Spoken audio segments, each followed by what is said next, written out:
Last but not the least, do you have recommendations on relationship building? How can we have a cohesive and better society as a whole? Again, communication and listening. Do believe, Grace, honestly, that word comes up a lot in this interview, but listening is such a lost art.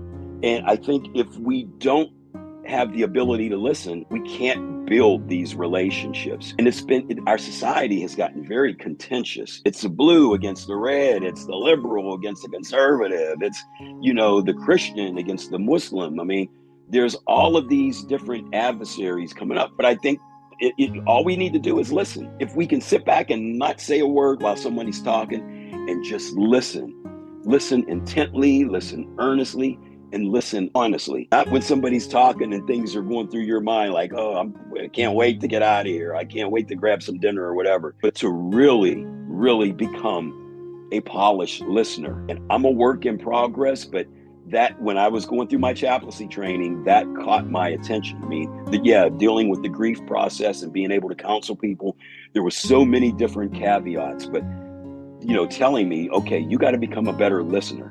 I believe that's key to any buildings of relationships or making bridges between two groups. We just have to have the infinite ability to become a good listener. Thank you so much. But Thanks, Greg. in addition to that, maybe we need to have trust. It's a big one. Thank you. Trust has to be there. Because if a person doesn't trust you, they'll never open up to you, Grace. Not just these kids that we talked about, but veterans. When I was homeless and I was over at the Veteran Transition Center, they gave me a chaplaincy office.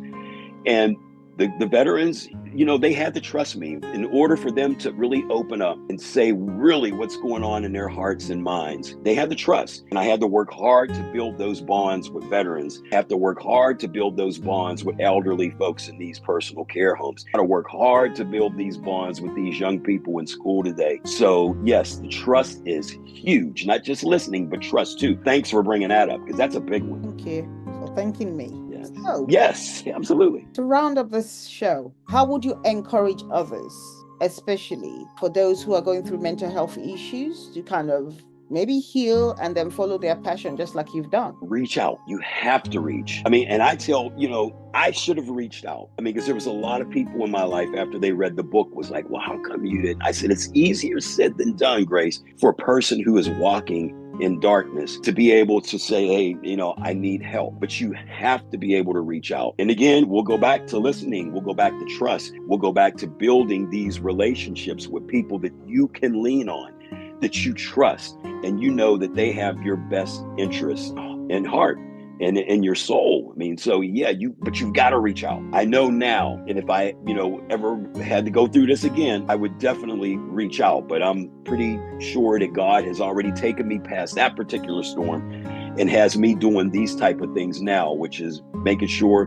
that I can speak on behalf of others. Some people might not want me speaking on their behalf, but others have said, yes, your story could have been my story. And that's music to my ears to hear, Grace, where people can put themselves in my shoes, because I'm able to put myself in other shoes and say, I know where you're walking. Know you're walking in a dark space, but there's hope and there's help. So take advantage of it. Thank you so much. It was awesome and wonderful to have you back on the show. Thanks, Grace. It's always nice talking with you. Thank you. So listeners and viewers, you've heard Coach Sai Ali. This is all we have for today as relates to this show. See you on the next show. Be safe and be positive. Don't forget to check our social media handles. Bye for now. If you want more on this topic, kindly send an email to risingaboveshadows of abuse@gmail.com. Thank you.